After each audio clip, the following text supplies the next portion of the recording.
안녕하세요. 사연에 빠지다의 DJ 민영입니다. 오늘도 첫 번째 사연 시작하기 전에 구독과 좋아요 버튼 꾹꾹 눌러주시고요. 그럼 오늘의 사연 바로 시작해 볼게요. 안녕하세요. 저는 40대의 흔한 남자입니다. 사실 흔하다는 표현을 해야 할지 뭐라고 해야 할지를 잘 모르겠어서 이런 표현을 썼는데요. 제 직업과 특징을 말한다면 다른 사람들처럼 열심히 살고 열심히 일하고 있는 사업가입니다. 도전하기를 좋아하고 뭔가에 열중하면 꼭 이루겠다는 의지가 남들보다 조금 더 강한 축에 속하는 것 같습니다. 책임감도 있는 편인 것 같고요. 그래서인지 지금의 회사를 운영해 나가는데 큰 문제가 없는 것 같네요. 일단 제 직업 이야기는 여기까지로 하고요. 사연을 쓰게 된 계기에 대해 말씀드리고 싶은데요. 원래도 저는 이 사연 채널의 빅팬이긴 하지만 사연자로서 이 글을 쓰게 된 건 저희 가족 구성원 중 한 명 때문입니다. 왜 집집마다 문제 있는 사람들 한 명씩 있잖아요. 그리고 그거로 인해 말도 많이 나오죠. 저희 집에도 허구한 날 저를 못살게 굴었던 사람이 한 명 있거든요. 그러다 최근에 저희 장인어른께서 절 대신해서 색다른 행동을 하셨어요. 그게 이 사연을 쓰게 만들었고요. 그러니 오늘 사연은 사이다 글이라고 보셔도 될 것 같습니다. 사실 한 사람의 인생 이야기로 하기엔 드라마틱한 일도 많고 사건 갈등도 많았으니 아마 흥미로워서 끝까지 듣게 되실 텐데요. 혹여나 일이 있으시다 하더라도 주의 깊게 끝까지 들어주신다면 감사하겠습니다. 먼저 저는 꽤나 좋은 처가를 가진 사람인데요. 이것이 제 인생의 가장 커다란 복이라고 봐도 무방합니다. 왜냐하면 저는 날 때부터 부모 복이 없는 사람이었거든요. 저희 어머니와 아버지는 자식을 방치하는 부모님이셨고 집안은 중상층 수준이었습니다. 그런데 여러분, 꼭 부유한 집이라고 자식 키우기 좋은 환경 아닌 거 아시잖아요. 부유한 집안에서도 반항적인 자식들은 나오기 마련이고 말썽 피우는 자식도 있죠. 저는 막내로 태어났습니다. 다른 위의 형들처럼 말썽을 부리거나 부모님 속을 썩이는 자식은 아니었습니다. 하지만 매일같이 돈 문제로 혹은 여자 문제로 네가 잘났네 내가 잘났네 하며 싸우시는 부모님들에게 많이 지쳐있는 상태였답니다. 저희 어머니 아버지로 인해 집이 조용할 날이 하루도 없었으니까요. 단 하루도요. 두 분이 가장 많이 하신 말이 뭐였는지 아시나요?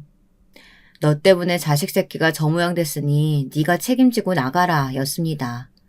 서로에게 탓을 돌리기 바빴고 형들이 삐뚤어진 것에 대해선 아무도 자기 자신 스스로를 돌아보려고 하지 않았습니다. 게다가 저희 아버지는 무역사업을 하시는 분이었는데요. 여자를 꽤나 밝히셨습니다. 이건 저희 할아버지 때부터 내려온 어떤 기제 같은 건데요.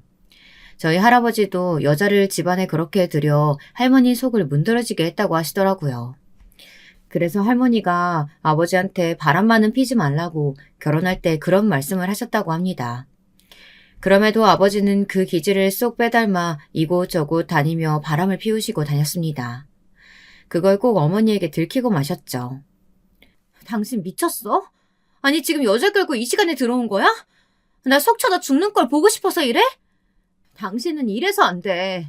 이래놓고 무슨 나한테 자식 교육을 운운해. 너나 잘해 이 자식아. 너부터 인간이 돼야 자식도 인간이 될 거 아니야.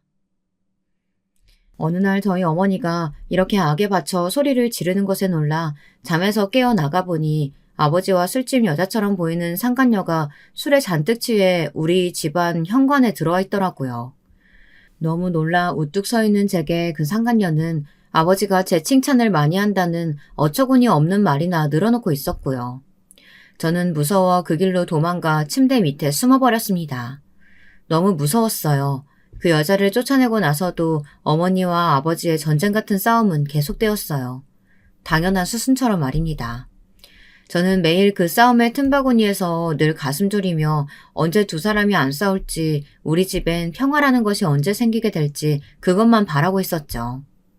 그런데 어느 순간 이런 깨달음이 너무도 자연스럽게 찾아오더라고요. 제가 중학교 3학년쯤 되었을까요? 저는 나이에 비해 조숙한 편이었는데 어머니와 아버지의 이런 막장 같은 결혼 생활을 매일 앞에 두고 살다 보니 아, 우리 집은 안 되겠구나, 희망이 없다라는 생각이 들더라고요. 어머니와 아버지는 언젠가 이혼하시겠다는 예감이 번쩍 들었습니다. 그리고 그 말은 실행되었죠. 당신 같은 여자랑은 못 살겠다. 애 때문이라도 살아보려고 했는데 안 되겠어. 당신 그 가난에 빠진 집구석에 돈 갖다 주는 것도 지긋지긋하고 매일 하는 잔소리도 지겨워. 애 셋 데리고 어디 잘 살아봐라. 웃기고 있네. 내가 할 소리 왜 네가 해? 내가 먼저 이혼 통보 날려주려고 했어. 나야말로 매일 바람이나 피워대면서 어디서 자식이나 안 만들어 올까 노심초사 사는 거 지겨웠어. 하기야 또 자식이 있을지도 모르지. 나한테 숨기는 건지도 모르겠지만. 있다 해도 더 이상 신경 쓰기 싫고 관여하기도 싫어. 당신이랑 인간하고 결혼한 건 내 인생 최대 실수야. 당장 갈라서자고. 너 같은 싸구려 인간 내가 버리는 거야. 이 미친 옆에 내가 못하는 소리가 없네. 마지막 날 이혼을 선언할 때마저 어머니와 아버지는 서로에게 칼을 겨누셨습니다. 그리고 저는 어머니 곁으로, 형들은 아버지 곁으로 가 살았습니다. 이때 누가 어느 부모 밑으로 갈 것이냐는 자식들이 원하는 바대로 이루어졌는데요. 형들은 그래도 어머니보단 아버지랑 사는 게 나을 것 같다고 하더라고요. 말은 그렇게 하는데 제 생각엔 아마도 아버지 쪽이 경제적인 지원이 더 낫겠다 판단하는 것 같았습니다. 속물들이었죠. 저는 반면 어머니를 선택했습니다. 저를 사랑하지 않는 어머니와 사는 걸 딱히 원했다기보다는 형 둘 다 아버지에게로 가겠다고 했으니 저라도 가지 않으면 안 될 것 같은 분위기였기 때문이죠. 어머니는 제가 같이 산다고 하니 그래, 너라도 와서 다행이구나 하며 반겨주셨고요. 아무튼 저희 형제는 그렇게 부모의 이혼으로 갈라지게 되었어요. 딱히 제대로 된 작별 인사도 하지 못했답니다. 그저 잘 살아라고 말하는 것이 전부였어요. 부모님이 뭐 터놓고 이야기할 기회를 준 것도 아니었고요. 그 후 저는 어머니 곁으로 가 어머니의 외가 되는 곳에서 함께 살게 되었고 오랫동안 형제들을 만나지 못했어요. 당시 어머니는 아버지와 이혼 후 이미 지칠 대로 지쳤다며 어떤 경제활동도 하고 싶지 않아 하셨고 우울증으로 나날이 힘들어 하셨습니다. 매일 새벽만 되면 소주를 마시는 어머니 모습을 볼 수 있었는데요. 그 모습이 안타까우면서도 슬퍼 보였습니다. 그래서인지 저는 얼른 집을 떠나 독립된 제 삶을 꿈꿔왔습니다. 예, 내가 믿는 건 너밖에 없는 거 알지? 난 너만 잘 되면 된다. 너는 우리 집안의 자랑이고 유일한 내 자식이야. 엄마, 형도 있잖아요. 왜 그렇게 말씀하세요? 그게 무슨 소리야? 네 형들은 다 나 버리고 지 아빠한테 홀라당 가버렸잖니. 나쁜 놈의 새끼들. 자식 키운 공은 없다고 하더니 그 말이 진짜였어. 난 걔네들 자식으로 생각 안 하련다. 그러니까 너도 앞으로 형이라고 생각 말고 그냥 우리 둘만 있다고 생각해. 우리 둘만. 이상한 광기가 도는 눈빛을 번뜩 하시며 하시는 말씀에 저는 살짝 소름이 돋았습니다. 그래도 어머니의 자식들이고 피를 나눈 형제들인데 무자르듯 딱 선을 그어버리시는 모습이 무서웠죠.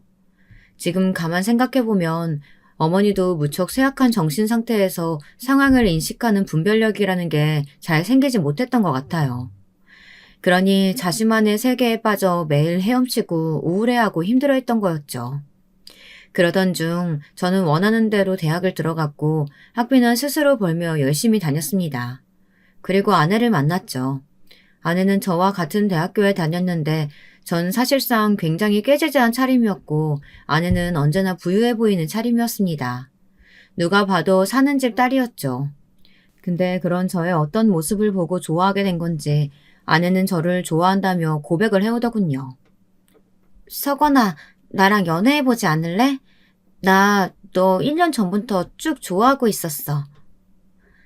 아내는 저와 빈부의 차이가 정말 많이 나 보이는 사람이었기에 늘 거리감을 두고 있었는데 너무 놀라 말이 나오지 않았습니다. 그리고 저는 이윽고 처음 연애라는 걸 하며 제가 상상치 못했던 사람과 놀랍도록 빠른 속도로 사랑에 빠지게 되었습니다. 거기다 더 놀라웠던 건 뭔지 아세요? 제가 앞전에 처가복이 있다고 말씀드렸잖아요. 다정하고 순했던 아내와 더불어 아내의 가족들 모두 너무 따뜻한 사람들이었다는 겁니다. 아내의 집안인 처가는 예상대로 부유하고 어딜 하나 빠질 게 없는 집안이었는데요. 가난하고 배경이 없던 저를 그저 귀하게만 대해주셨거든요. 우리는 딸이 2명인데 얘가 유달리 어렸을 때부터 결혼 안 한다는 말을 해서 걱정을 많이 했거든. 근데 어느 날부턴가 좋아하는 사람이 생겼다길래 누군지 무척 궁금했어.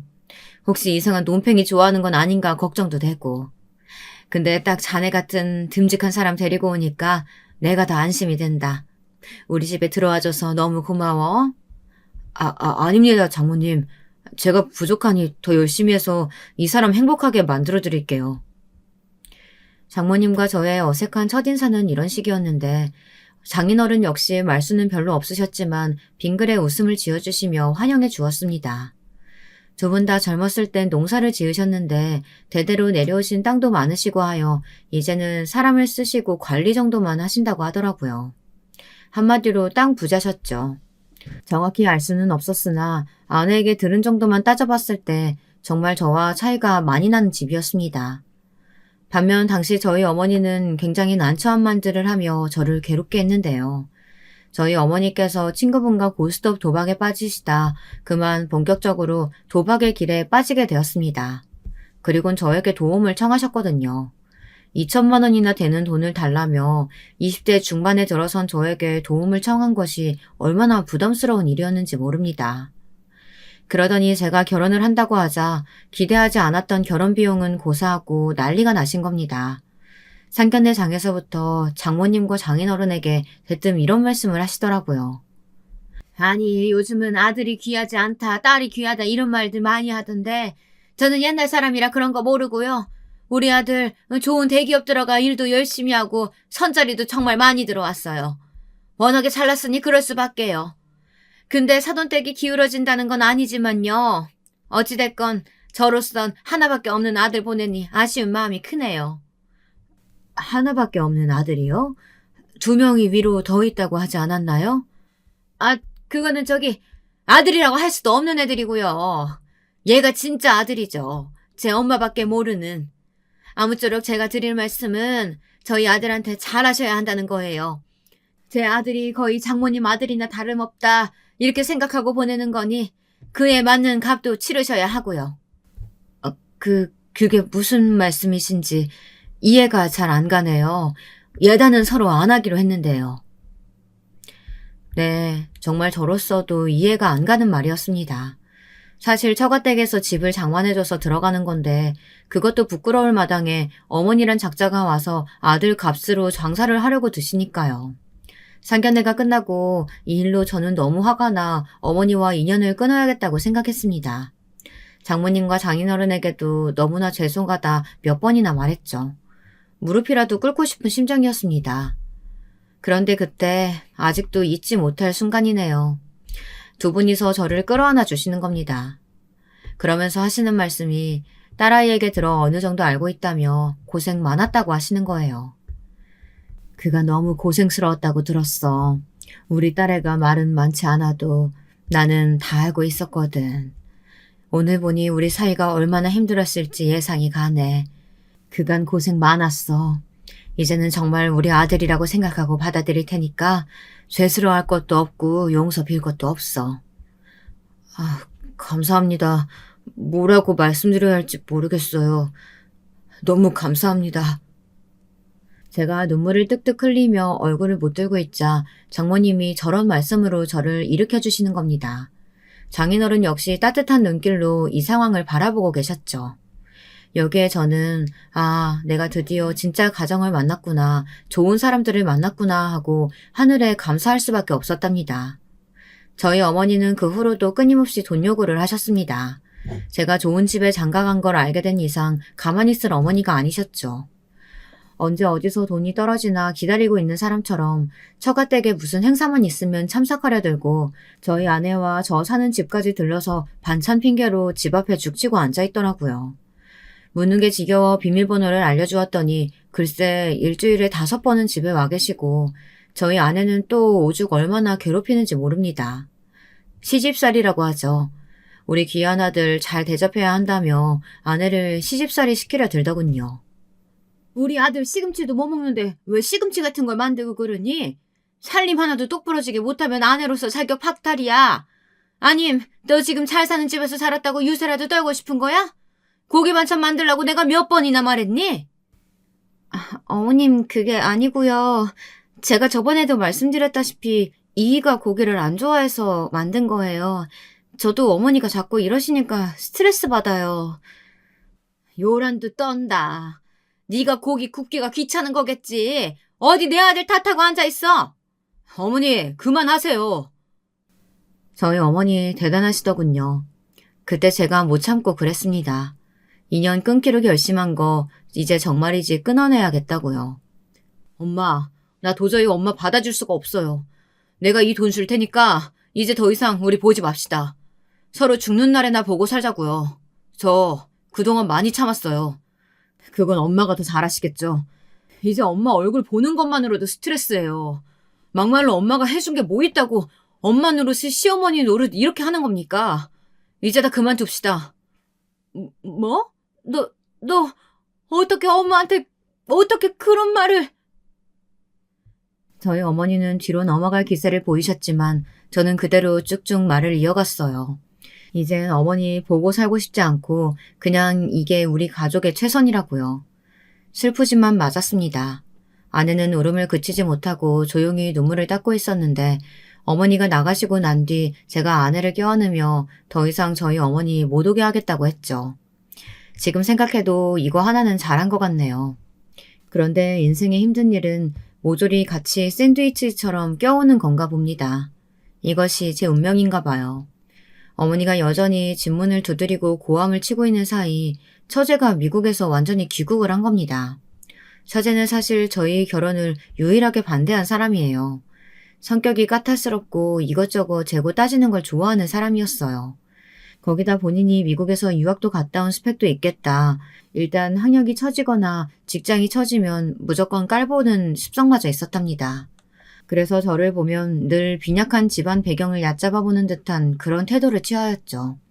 그날도 제가 어머니 때문에 한창 힘들어하던 도중 회사에서도 야근이 많아 기진맥진할 기세로 처가에 들렸을 때의 일이 벌어졌습니다. 처가에서 저희 집까지 거리가 멀지 않아서 처제의 귀국 파티 겸 모인 자리였는데요. 피곤한 얼굴로 처제에게 웃으며 고생했다고 말했더니 대뜸 제 겉모습을 훑어보고는 그러더군요. 우리 형부 옷 입는 센스가 좀... 어떻게 이런 옷을 입고 왔대요? 어머 언니 형부 좀 챙겨야겠다. 형부 저게 뭐야? 저러고 다니는 거야? 정말 미치겠다. 아니 누가 보면 막노동꾼인 줄 알겠어. 회사원 아니고. 언니는 창피하지도 않아? 너는 네 형부한테 말하는 게 그게 뭐니? 안 그래도 가뜩이나 힘든 사람한테 그런 말 하는 거 아니야. 어머 엄마도 참. 내가 뭐 진지하게 말한 거예요? 장난으로 한 거지? 그죠 형부? 형부도 이해하죠?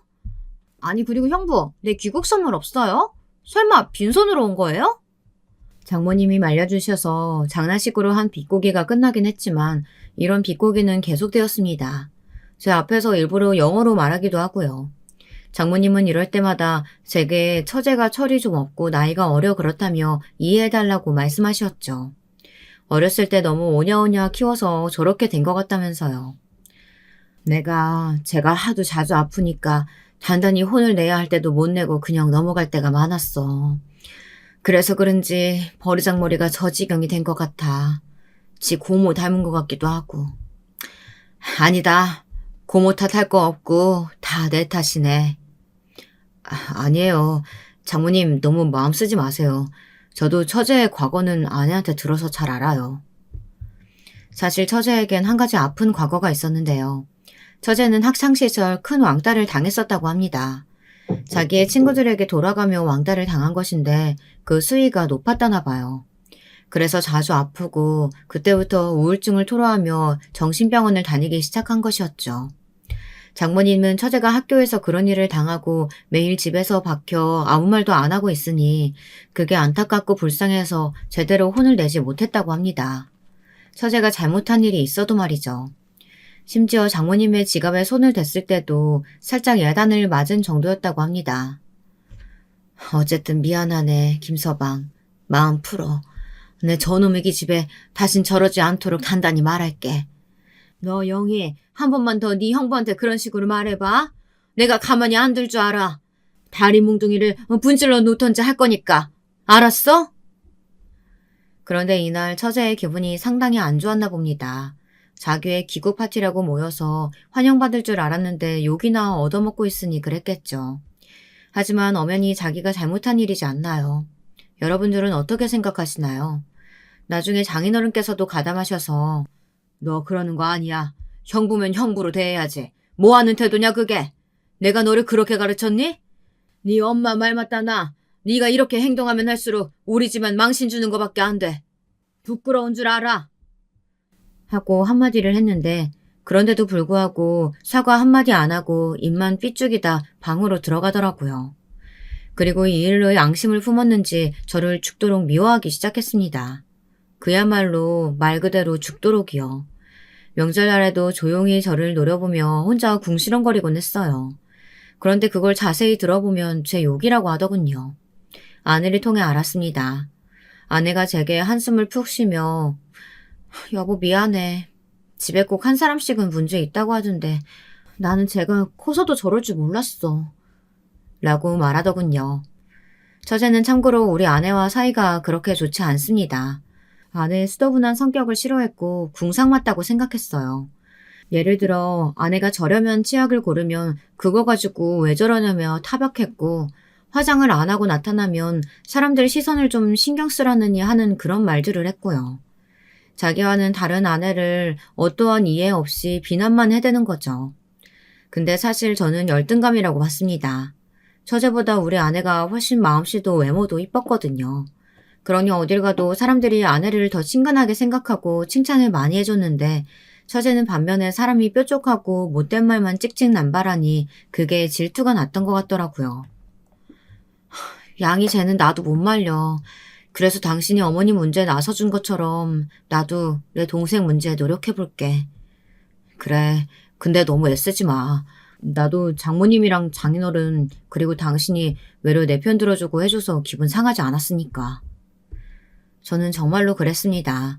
그땐 처가 식구들 모두 처제 빼고 저를 응원하고 지지해줬으니 괜찮았어요. 근데 처제 한 사람이 더 딸려오니 상황이 달라지더라고요.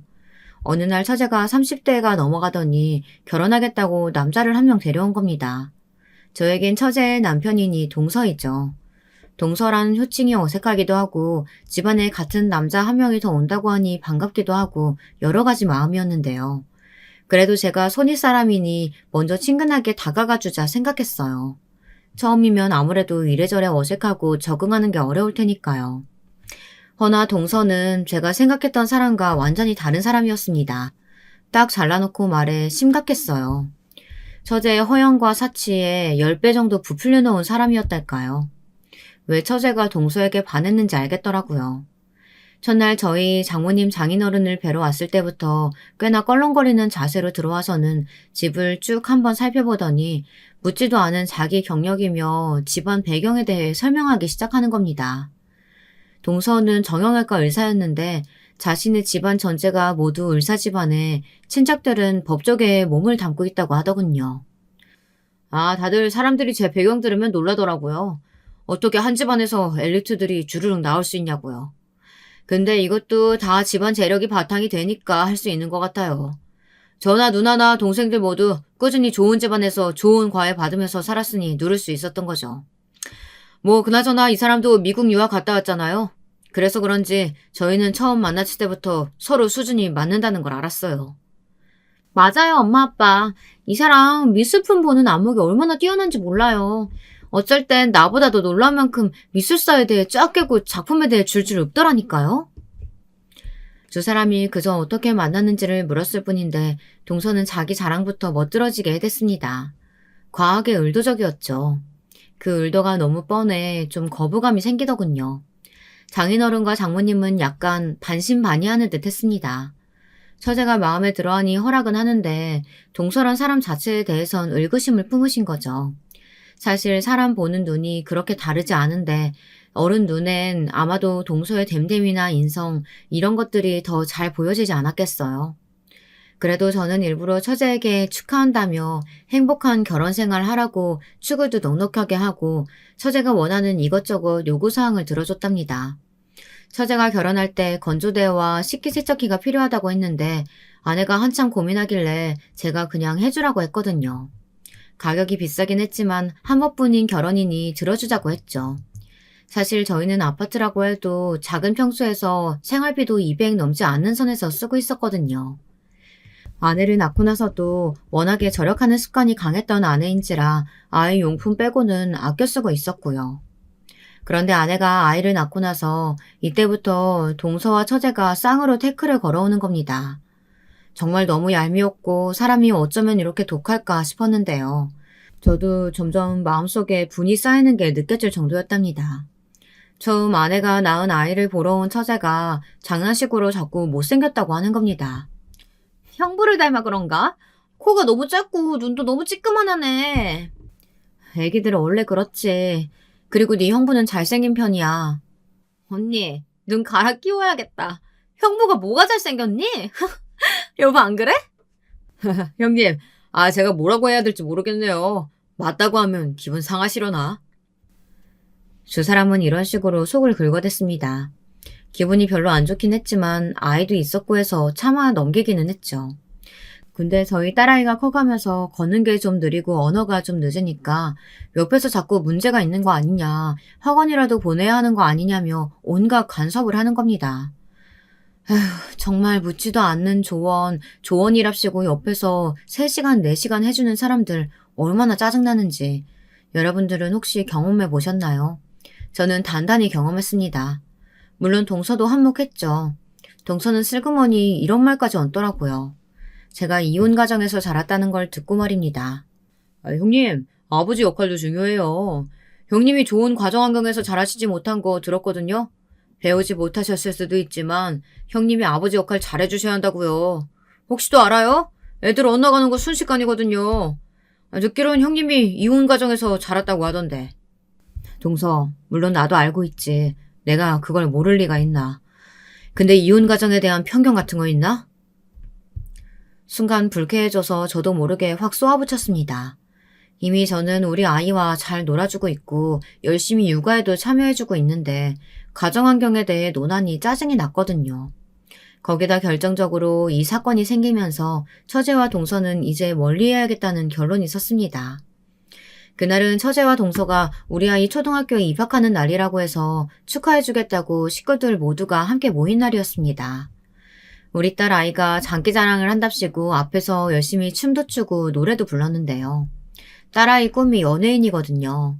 다들 한 번씩 그런 꿈은 꾸잖아요. 특히 어린 아이들이 TV나 이런 곳에 노출되다 보니 딸아이도 연예인을 하고 싶어 했는데요. 그걸 보던 동서와 처제가 한껏 비웃기 시작하는 겁니다. 아니 언니 너무한 거 아니야? 준이 저 실력에 무슨 연예인이래? 저 정도면 기획사도 못 들어가. 아무리 애기들 재롱잔치라고 해도 그렇지 저렇게 나대다가 학교에서 왕따 당하겠어. 여보 그만해. 애가 들으면 상처받겠어. 근데 조금 보기 그렇긴 하네요. 연예인이면 갖춰야 할 게 얼마나 많은데 준이가 얼굴이 형님 닮아서 못생기고 키도 작잖아요. 뭐 요즘 애들 나이 먹으면 키 큰다고 하긴 하지만 그건 모르지. 형님이 키가 작으시니 그 유전자가 어디 가겠어요? 맞아 형부. 너무 기분 나빠하지 마세요. 우린 준이가 귀여워서 그러는 거예요. 언니도 기분 나빠하지 마. 난 우리 준이가 나처럼 좀만 더 이뻤으면 연예인도 할 수 있고 좋겠는데 안타까워서 그래. 절대 받아들일 수 없었죠. 이건 대놓고 저를 물먹이는 소리였습니다. 말이 먼저 나가더군요. 저기요 처제 동서. 지금 우리 애한테 뭐 하는 짓입니까? 어른이 되어서 이게 지금 말이 된다고 생각합니까? 잘했다고 박수 쳐주진 못할 망정 뭐가 뭐 어째요? 처제는 그럼 지금 그렇게 본인 얼굴에 만족해서 매일 성형외과 다니면서 얼굴 뜯어고치고 그러는 겁니까? 동서도 그런가요? 한순간에 분위기가 험악해졌고 딸아이는 결국 울고 말았습니다. 동서와 처제가 깔깔거리며 저딴 소리들을 늘어놓으니 결국은 딸애를 울리고 만 거죠. 딸애가 울면서 아빠 내가 괜히 한 것 같아. 나 춤도 못 추고 얼굴도 못생겼는데 내가 괜히 했어. 너무 창피해. 이렇게 말하는데 마음이 찢어지더라고요. 몸이 덜덜 떨리고요. 딸아이를 데리고 잠시 밖에 나갔다가 다시 한 소리 하러 들어왔더니 역시나 장모님과 장인어른이 두 사람을 호되게 야단치고 있었습니다. 영희, 너 내가 말 안 했냐? 윤서방, 자네도 이러는 거 아니지? 왜 아이한테 그런 쓸데없는 말을 해서 가슴에 멍을 만드나? 나는 인격 형성되지 않는 사람이 제일 싫어. 아무리 잘나고 사람이 쓸모가 많아도 다른 사람 함부로 비하하고 멋대로 구는 사람은 싫단 말일세. 내 말 무슨 말인지 알겠나? 그런 사람이면 그 쓸모도 쓸모 있는 게 아니야. 그냥 사람 껍데기만 뒤집어 쓰고 쓸모 있는 척 사는 거지. 장모님이 어렵게 말씀하셨지만 그것은 너무나 지당하신 말씀이셨어요. 동서는 장모님이 잔뜩 열이 올라 화를 내니 아무 말도 못하고 처제와 비슷한 얼굴로 앉아있다 가더라고요. 두 사람에게선 사과 문자 하나 없었습니다. 아내는 거기에 또 열이 받아 했고요. 아내는 원체 마음이 약한 사람이라 잘 울기도 했고 또 상처도 잘 받는 만큼 여린 사람이었어요. 그 일로 동생에 대한 실망이 컸는지 두 번 다시 처제와 연락하고 싶지 않다고 전화번호까지 지워버리더군요. 저도 괜스레 마음이 아팠습니다. 딸에게 미안했고요. 하지만 전 왠지 모르게 불길한 느낌이 느꼈습니다. 이 정도에서 끝나지 않을 거라는 더 불길한 일이 일어날 것 같은 예감을요. 더군다나 당시 제게 새로운 일이 생겼는데요. 때마침 전 회사에서 힘든 나날을 보내고 있었습니다. 한 번도 그런 적이 없었는데 도저히 맞출 수 없는 상사를 만나 매일이 갈등의 연속이었습니다. 그러다가 마침 제 회사 동료였던 사람이 좋은 아이템이 있다고 하면서 회사를 나간다고 하더군요. 그리고 제게 제안을 한 거예요. 저는 이때가 아니면 더 기회가 없을 것 같아 알았다고 하고는 아내에게 동의를 얻었습니다. 여보, 동료네 쪽 아버지가 공장도 운영하시고 아이템이 꽤 괜찮아서 하고 싶은데 괜찮을까? 당신만 동의해주면 난 금방이라도 띄워주고 싶어. 우리 애한테 자랑스러운 아빠가 되고 싶어. 비록 대학도 내 돈으로 다니느라 늦게 졸업했고 회사도 늦게 들어갔고 집안 형편도 썩 넉넉하지 못하지만 내 인생만큼은 새롭게 살 수 있잖아. 우리 애한테 더 좋은 환경 만들어주고 싶어. 아내는 제 말에 알겠다며 어렵게 동의했어요. 원체 아내는 안정적인 걸 추구하는 사람이라 많이 불안했을 것인데 제 의지와 열정을 막을 수 없다고 생각했나 봅니다. 그리고 저는 그때부터 사업에 뛰어들어 정신없는 나날을 보냈습니다. 일은 생각보다 잘 풀려나갔습니다. 초창기 4년까지는 고생하고 다른 사람들 비위도 맞춰가며 회사로 돌아가고 싶은 욕구를 꾹 참으며 버티었어요. 4년에서 5년은 거의 버티었다고 보는 게 맞을 겁니다. 근데 그 버팀을 참고 견디었더니 이제서 일이 제 뜻대로 풀리기 시작하더라고요. 물론 여기에 시기 질투하는 사람은 상당했고 특히 가족 중에도 있었습니다. 일단 저희 어머니였죠. 그때 어머니가 암으로 수술을 받고 투병 중이었는데요. 그것까지 외면할 수 없어 수술비를 보태주었더니 계속해서 저를 찾아오시더군요. 놀라웠던 건 저와 인연을 끊은 줄 알았던 저희 형제들까지 저를 찾아왔다는 겁니다. 제 사업이 잘 되고 있다는 걸 들었고 자기도 숟가락을 얹고 싶다면서요. 그래도 우리가 한 뱃속에서 태어난 형제인데 이럴 때 서로 돕고 살아야지. 안 그러냐? 나는 너 한 번도 남으로 생각해 본 적 없다. 너 언제나 내 동생이었어. 네가 잘 되니까 너무 좋다. 그래서 말인데 형도 네 회사에 자리 하나 만들어주면 안 될까? 형이 사실 요즘 먹고 살기가 힘들다. 형의 말을 듣는데 문득 어린 시절의 기억이 막 스쳐 지나가더라고요. 저희 형들은 결혼식 때만 잠깐 왔지 그 이후로도 오랜 시간 본 적이 없었고 생일에도 문자를 보낸 건 저였지 형들은 제 생일이 언젠지 관심도 없었습니다. 아니, 제 인생에 관심이 없었죠. 근데 갑자기 사람이 성공이란 궤도에 올라서니 이렇게 떼거지들이 몰려와 난리가 났더라고요. 저라면 자존심이 상해 못할 것 같은 짓을 하면서 말입니다. 저는 그때 아내에게 말했어요. 여보, 우리 잘 되고 있는 거 다른 사람들 최대한 모르게 하자. 이번 일 겪고 나니 확실히 알겠어. 우리가 잘 된 게 마냥 좋은 것만은 아니라는 거. 누군가는 반드시 질투하고 깎아내릴 거야. 그도 아니면 돈 달라고 붙거나 우리 형들처럼. 그러니까 당신도 처가인 비밀로 해줘. 정 말하고 싶으면 처제 쪽엔 말하지 말아달라고 해주고. 알겠어. 당신 생각에 나도 동의해. 양이 같은 애는 아마 당신이 성공했다고 하면 배 아파 죽으려고 할 거야. 아님 뭐라도 뜯어내지 못해 안달이거나. 나도 말하지 않으려고 했어. 어차피 우리 어디 다른 데로 이사 갈 것도 아니고 그래도 이 생활 유지할 건데 뭐하러 말해. 난 이대로도 만족해. 당신이 검소한 모습 보여주니 참 고맙다. 아마 다른 여자들이었다면 명품샵 가고 싶어하고 가방도 사고 싶어하고 그랬을 텐데. 그랬더니 저희 아내는 제 말에 씩 웃더라고요. 어디 자기가 그럴 사람이냐고, 그런 돈 아까워 죽겠다고 하더군요. 차라리 그 돈 쓸 거면 제 사업에 더 투자하라고 말하면서요. 그러니 제가 아내를 사랑하지 않을 수 없었죠. 늘 한결같은 아내를 위해서라도 저는 더더욱 열심히 일했고, 형제들과 어머니에게선 연락을 딱 끊어 다신 연락하지 말라고 원포를 놓았습니다. 이건 아버지를 통해 전달했는데요. 아버지는 오랜만에 온 자식의 연락에 약간 놀라신 듯 하더니 알겠다고 어색하게 전화를 끊으시더군요. 아무쪼록 저는 이대로 지금의 평화를 이어가고 싶었답니다. 하지만 처제가 아이를 낳고 동서가 자기 개인 병원을 차려 잘되기 시작하면서 둘의 허세가 하늘을 찌르기 시작하더군요. 처제가 아이를 낳은 건 좋은 일이었으나 문제는 처제가 자꾸 저희 아이와 비교하면서 자기 애는 뭐가 더 잘났네, 더 잘났네 이런 말들을 하는 거예요. 아내는 되도록 처제의 연락을 받지 않으려고 했지만 처제는 일방적으로 전화를 해댔죠. 아내가 전화를 안 받으면 저에게까지 연락해서 언니를 바꿔달라고요. 언니, 우리 애는 벌써부터 예체능에 재능을 엄청나게 보이는 것 같아. 내가 하나를 가르쳐주면 열을 안다니까? 글쎄 어제는 피아노를 가르쳐줬는데 바이올린도 하고 싶다는 거야. 아무래도 두 개 다 가르쳐봐야겠어. 그래야 우리 애가 뭘 더 잘하는지 알 수 있지. 언니 애는 그러고 보면 참 안쓰럽다. 우리 애기처럼 다 잘해야 되는데. 얘, 그렇게 어린애한테 자꾸 뭐 배우라고 강요하고 그럼 못 써. 너 너무 어렸을 때부터 애 영어 유치원 보내고 한글도 못 되는 애가 얼마나 힘들어했어. 그거 잊었어? 괜히 스트레스 주지 말고 자유롭게 키워. 그래야 애를 알아가고 하는 거야. 매일 맘카페 같은 데 가입해서 자꾸 이상한 말만 주워듣지 말고. 어머머머, 언니 질투하는 거야? 우리 애가 너무 잘나서 그래? 참나, 언니 아무리 그래도 동생 애 질투하는 건 너무했다.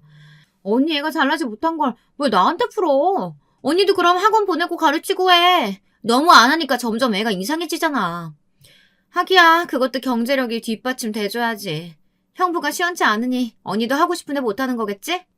그러길래 형부 좀 괜찮은 남자로 골라서 결혼하지 그랬어. 너 말 그만 못해? 자꾸 유치하게 나올 거야? 네 형부 벌이에 대해 네가 뭘 안다고 함부로 짓거려. 내가 왜 몰라. 형부 벌이로 언니 식구 겨우 먹고 살잖아.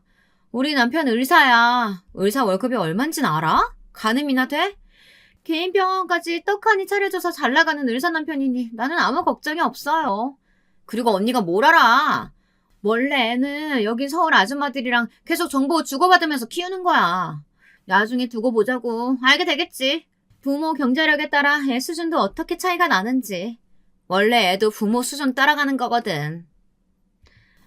아내의 말에 발끈한 처제는 이렇게 다다다 악질적인 말을 쏘아붙였습니다.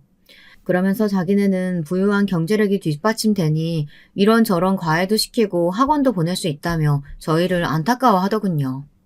아내는 여기에 하고 싶은 말이 많은 얼굴이었지만 제 얼굴을 보고 한번 참는 듯 했습니다. 제가 처제네 쪽엔 항구하라는 약속을 지키려고요. 솔직히 저도 그 말을 듣고 인간으로서 화가 나지 않은 건 아니었습니다. 너무 비인간적인 말이잖아요. 그런데 저는 그냥 무시해버렸어요. 어차피 제가 동서보다 버는 돈이 훨씬 많고 처제가 말한 그 수준 차이는 이미 어마어마할 테니까요. 그리고 저와 아내는 이미 아이가 원할 때 나중에 유학을 보내주기 위해 다 결정을 해놓은 상태였어요. 그 때문에 더 그런 말들에 발끈하지 않았습니다. 사실 열등감이 있고 자격지심이 있는 사람들이 발끈하고 곱씹고 힘들어하는 거지. 저희는 이미 충분히 행복하고 다 갖춰져 있었습니다. 그러던 어느 날 대형 사건이 일어나고 말았습니다. 이날 동서도 처제도 제게 깊이 고개를 숙이게 되었는데요. 처가가 한바탕 뒤집혀지고 말았네요. 이날은 장인어른의 생신날이었어요. 평소에도 저를 아들처럼 대해주시는 장인어른이셨기에 어떤 선물을 해드릴까 고민했습니다. 그러다 구두를 골랐습니다. 장인어른은 신발에 관심이 많은 멋쟁이셨거든요. 그래서 백화점에서 좋은 구두를 하나 포장해 처가에 도착을 했죠. 마침 처제와 동서도 함께 와 있었는데 어쩐지 두 사람의 어깨가 바짝 올라가 있었습니다. 아, 형님 왔어요? 저희 먼저 도착해 있었어요. 차가 많이 막히셨나 봐요. 처음엔 이렇게 동서가 살갑게 굴더라고요. 원래는 본체 완체하던 동서가 웬일로 저러나 싶었습니다. 처제 역시 오늘따라 저를 보고는 아무 말도 않더라고요. 평소 같았으면 형부 오늘 너무 피곤해 보이신다. 다크서클이 한가득이에요. 하며 괜한 핀잔을 주었을 텐데 말입니다. 이상했죠. 자, 다들 모여 앉게나. 얼른 밥부터 먹자고. 배고프지? 어찌됐건 일단은 장모님이 생신상을 차려놓으셨으니 다 같이 둘러앉아 정성스러운 잡채와 불고기, 장인어른이 좋아하시는 굴을 비롯한 음식들을 양껏 먹고서는 비교적 화기애애한 분위기를 이어갔습니다. 장인어른이 최근에 장기에 빠지셨는데 저도 한때 장기에 관심을 뒀어서 그 얘기를 주거니 받거니 하고 있었죠. 그러다 배가 좀 꺼졌다 싶었을 즈음 후식으로 아내가 직접 만든 케이크를 꺼냈었죠. 우리 아내는 워낙 솜씨가 좋아 베이킹도 직접 할 수 있었거든요. 아내가 만든 케이크에 적힌 정성스러운 문구, 사랑하는 아빠 오래오래 행복하게 사세요 라는 문구를 보고는 장인어른께서 감동스러운 눈물을 지으셨습니다. 아이고, 우리 딸이 역시 최고네. 고맙다, 고마워. 장인어른, 이거는 제 선물입니다. 장인어른께서 이 브랜드 구두 좋아하시잖아요. 신고 친구분들께 자랑도 하시고 좋은 곳도 많이 다니세요. 제가 구두를 선물해드린 이유는 사실 장인어른이 신발에 관심이 많기도 했지만 장모님과 해외여행을 계획 중이라고 들었거든요. 그래서 유럽이나 그런 경치 좋은 곳을 간다면 이 구두를 신고 사진을 멋들어지게 찍는 것도 좋은 추억이 될 것 같아 선물해 드린 거였습니다. 장인어른은 예상대로 너무나 좋아하셨어요. 반짝거리는 구두가 너무 마음에 든다며 해외여행 가실 때 꼭 가져갈 거라고 몇 번이나 말씀하시더군요. 아이 같은 그 모습에 저도 덩달아 미소가 지어졌습니다. 근데 이런 분위기를 방망이로 내동댕이 치듯 깨버린 건 동서였습니다. 동서가 갑자기 픽 하며 웃더니 장인어른을 데리고 밖에 나가자고 하더라고요. 바람도 쐬고 가까운 곳을 걸으면 좋을 것 같아서요. 제 선물은 밖에 있거든요. 의기양양하게 웃는 처제를 빼곤 모두가 의아했습니다. 무슨 선물이길래 밖에다가 준비해놨다는 건지 궁금했죠. 그리고 장인어른 역시 기대하는 표정으로 나가셨는데 외제차가 떡하니 서 있더라고요. 벤츠였는데 장인어른께서는 그 차를 보고 약간 멋쩍은 미소를 지으셨습니다. 아니, 정말로 이걸 선물로 주는 거야? 선물이 너무 커서 부담스러운데. 아니에요, 장인어른. 을사사위 성인이 이 정도는 받아주셔야죠. 그리고 제가 얼마 버는 놈인지 아시지 않습니까? 이 정도는 전혀 무리 아니니까 받아주세요. 동서는 저를 보며 장인어른에게 그렇게 말하더군요. 이상하죠. 선물은 장인어른에게 주면서 저를 보고 말하더군요. 그리고 장인어른이 고맙다고 하는 말을 듣고서는 동서는 흐뭇하게 웃더니 갑자기 저에게 다가와 귓속말로 그러더군요. 지금 생각해도 정말 폭탄 발언이었는데요. 형님, 그것도 선물이라고 준비했어요? 하여튼 구질구질한 건 알아줘야 한다니까. 형님 아무리 못해도 제 수준을 맞춰오셨어야죠. 저희 안사람한테 못 들으셨어요? 구두가 뭡니까 구두가. 빈털털이 자랑하는 것도 아니고. 단번에 인상이 찌푸려지고 그 핏덩어리 같은 놈이 뭐하는 짓인가 싶어 동서를 노려보았습니다. 문제는 그 귓속말이 무척이나 컸다는 점이고 그것을 뒤에 있던 장인어른이 들으셨다는 겁니다. 장인어른은 손에 쥐고 있던 차키를 그 자리에서 곧바로 동서에게 집어던졌습니다. 그러더니 제 정체를 밝혀버리셨죠. 뭐라고? 자네 지금 뭐라 했나? 빈털터리? 이거 큰일 났구만. 자넨 겨우 을사겠지만 자네 앞에 있는 우리 김서방은 아마 몇십억대의 자산을 만든 사람이야. 증거가 필요하겠지? 자, 이게 바로 우리 김서방 건물이네. 여기 있는 회사 보이나? 자, 명함도 보여주지. 직함도 보이지? 자네 형님이란 사람이 이 큰 회사를 운영하는 사람이야. 이제 네 분수 좀 알겠어? 동서는 제 회사 명함을 보자마자 그야말로 쓰러질 듯한 표정이 되어 저를 쳐다보았습니다. 아마도 놀랐을 거예요. 사실 제 회사가 의료계와 연관이 되어 있는 회사이고 의사가 아니더라도 모를 수 없는 회사였거든요. 그러니 더더욱 놀란 동서는 넙죽 엎드릴 기세로 처제와 저를 번갈아 보더군요. 처제도 너무 놀라 제 아내를 쳐다보고 있었고요. 아내는 처제를 일부러 외면하고 있었습니다. 언니 진짜야? 형부가 정말로 저런 위치의 사람이라고? 말도 안 돼. 그럼 왜 말 안 한 건데? 왜 속인 건데? 속이다니 뭘 속여. 내가 너한테 왜 속속들이 우리 집 사정을 말해야 하는데? 난 처음부터 너를 말할 가치도 없는 사람이라고 생각했어. 넌 우리 가족에게 믿을 수 없는 사람이었다고.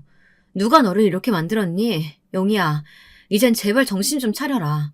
병원 망해가는 거 모를 줄 알아? 우리 다 알고 있어. 여기에서 아내의 말에 동서는 정말로 무릎을 털썩 꿇어버리더군요. 아마 동서는 모를 거라고 생각했지만 저희는 모두 알고 있었거든요. 동서의 병원이 망해가고 있고 불친절한 진료로 소문이 안 좋게 나 적자를 보고 있다는 것을요. 그런데도 무리해서 외제차를 선물해 저를 무시하려 했던 동서를 어떻게 생각해야 할까요? 여러분은 어떻게 생각하시나요? 저는 이미 저를 대신해 그들을 짓밟아주고 있는 아내를 보니 그만하면 됐다 싶어 아무 말도 않고 지켜보고 있었습니다. 그런데 여기서 장인어른이 통쾌한 한 방을 날리셔 마무리를 지으시더라고요. 아, 그리고 자네가 선물한 이 차 도로 가져가게. 이미 큰 사이가 내게 외제차라면 몇 대를 선물해줘서 질려서 안 타려던 참이니까. 사람이 건방을 떨어도 정도가 있지. 어디선 이런 말도 안 되는 시건방을 떨어? 자넨 이 기회에 단단히 알게나. 사람이 짖고 까부는 것도 상대를 봐가면서 해야 한다는 걸. 알겠나? 이제 그럼 꼴도 보기 싫으니까 둘 다 꺼져. 양이 너도 이제 없다 생각할 테니 다신 집에 들락거리지 말아라. 장인어른의 이 한방은 정말이지 통쾌했습니다. 두 사람은 눈물을 질질 흘리며 집으로 돌아갔고 그날의 생신 파티는 조금 어그러지긴 했지만 저희끼리 축하하는 것으로 마무리를 했어요. 장인어른은 이날 제 손을 잡고 그러시더군요. 자네가 많이 애쓰고 참아준 거 알아. 나는 자네같이 그릇이 넓은 사람도 없다고 생각하네. 자네 아랫사람이 꼴보기 싫은 행동 수차례 했는데도 그걸 다 넘어가 주지 않았나. 그걸로도 이미 증명이 된 셈이지. 내가 뭐 재산이랄 것도 당연히 자네보다 별로 없고 가진 건 크게 없지만 난 자네를 내 가족으로 맞이해서 그게 너무 고맙고 천운이라고 생각하네. 자네는 하늘이 내려준 복이야. 이 말은 아마 평생 잊혀지지 않을 겁니다. 울컥이는 감정을 애써 눌러가며 고개를 끄덕였죠. 장인어른의 손을 맞잡으며 저도 그랬답니다. 앞으로 남은 날 효도도 많이 하고 있는 힘을 다해 도움이 되어드리겠다고요. 돈을 많이 벌어도 행복하지 못한 사람들 제 주변에도 참 많습니다. 고급 아파트에 살아도 불평하고 불만하고 삶이 불공평하다고 말하죠. 하지만 행복이란 건 별거 없는 것 같아요. 제겐 그게 가족과 같은 말이거든요. 어린 시절 갖지 못했던 가족을 이렇게 처가를 통해 얻었으니 더 바랄 게 있겠나요? 저는 지금 이 상태로 충분히 만족한답니다. 지금까지 사연 들어주신 분들 모두 가족을 소중히 생각하는 마음으로 오늘 하루 잘 마무리하셨으면 좋겠습니다. 사랑합니다. 여러분, 두 번째 사연 시작하기 전에 좋아요와 구독 꼭 눌러주실 거죠? 그럼 두 번째 사연 바로 시작합니다. 안녕하세요. 저는 평범하고 특색 없는 여자 사연자입니다.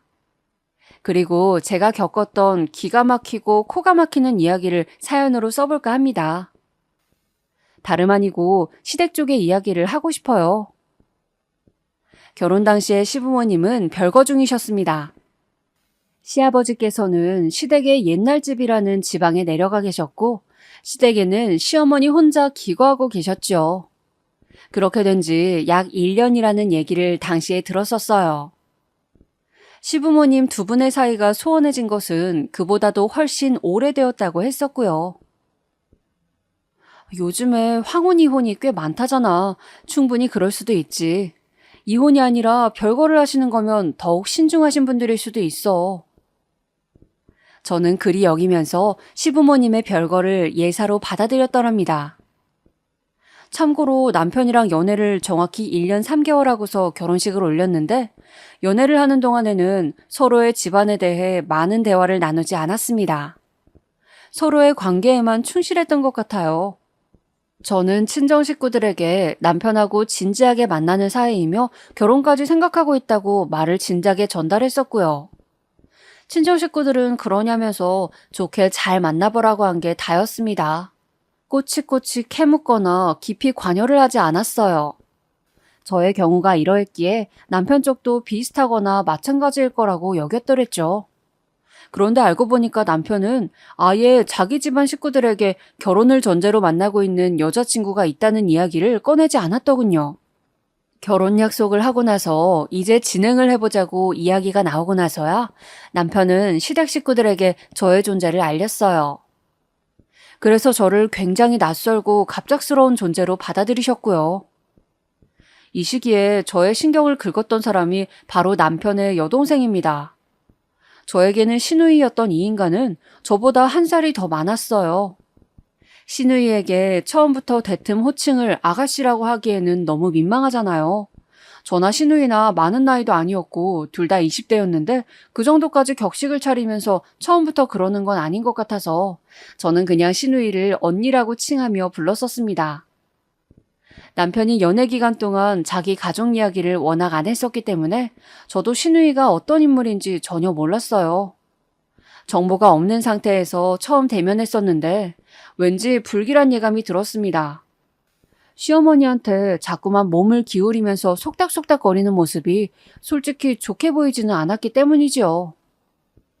뻔히 이 집안의 예비 며느리가 되겠답시고 인사를 온 당사자가 바로 눈앞에서 보고 있는 상황인데도 굳이 귓속말을 자꾸 해가면서 저를 흘겨보는 것은 별로 달가운 행위가 아니었거든요.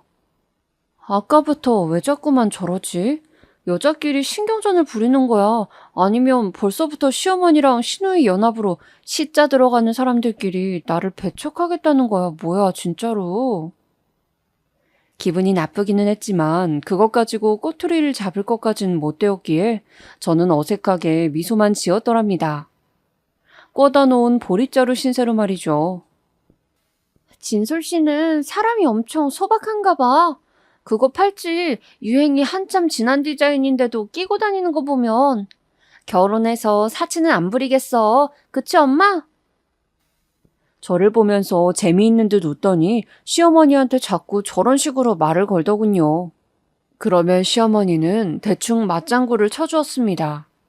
웬만하면 예비 며느리의 편을 들어주실 법도 하건만 당신의 딸에게 무조건 분위기를 맞춰주시는 시어머니의 모습을 보면서 왠지 싸한 기분이 들었어요. 그런데 진솔 씨는 우리 오빠보다 학벌도 뒤처지고 직업도 뒤처지는데 어쩌면 우리 오빠 같은 사람을 만날 수 있었을까? 내가 보기에는 외모가 비결인 것 같지도 않고 짐작하기 어려운 다른 이유로 우리 오빠의 마음을 단단히 사로잡았나 봐요. 꼭 가지고 있는 조건들이 맞아야지만 사람 간의 대화가 되고 마음이 통하는 건 아니죠. 특히 남녀 관계에 있어서는요.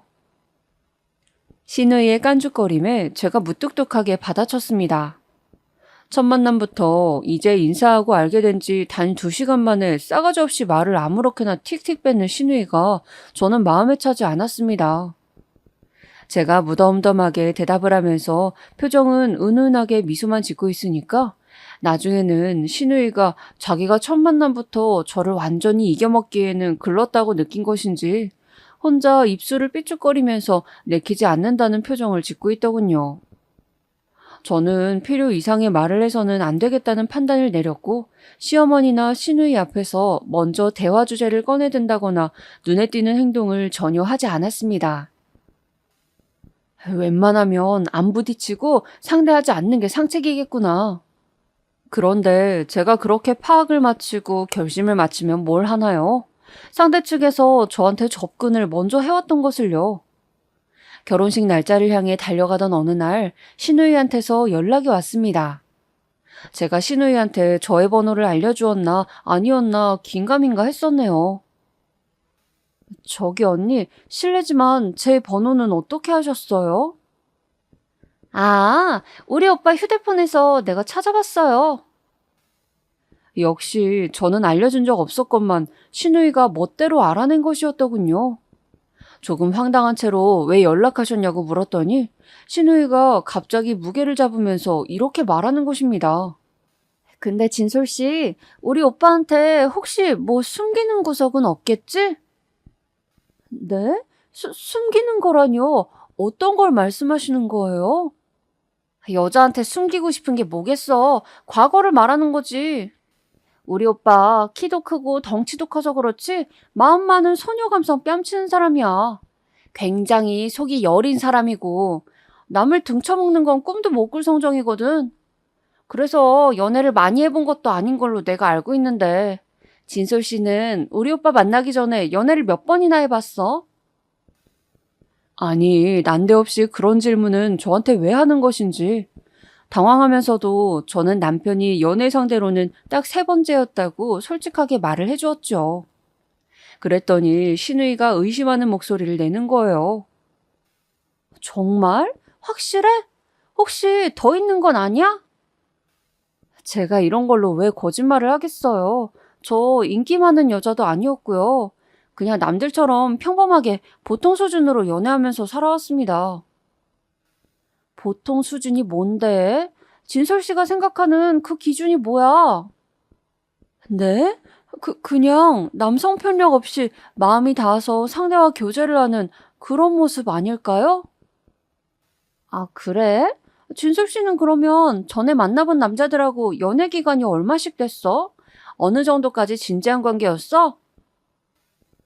와, 신우이가 이런 것들을 저한테 물어보더라고요. 도대체 자기가 뭔데 남의 연애사를 그 정도까지 물어보는 건가요? 정말 기가 막혀서 제가 대답했습니다.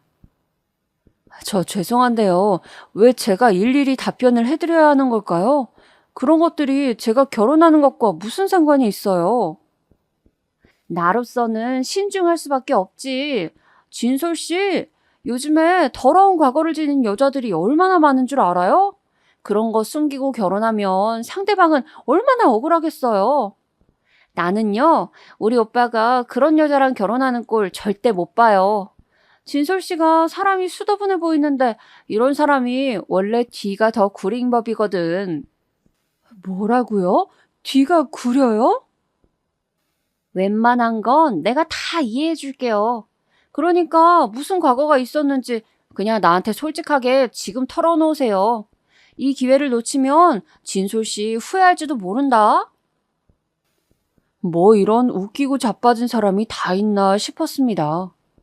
제 일은 그냥 제가 알아서 할 테니까 빠져달라고 정중하게 요청한 뒤 제가 먼저 전화를 끊어버렸어요.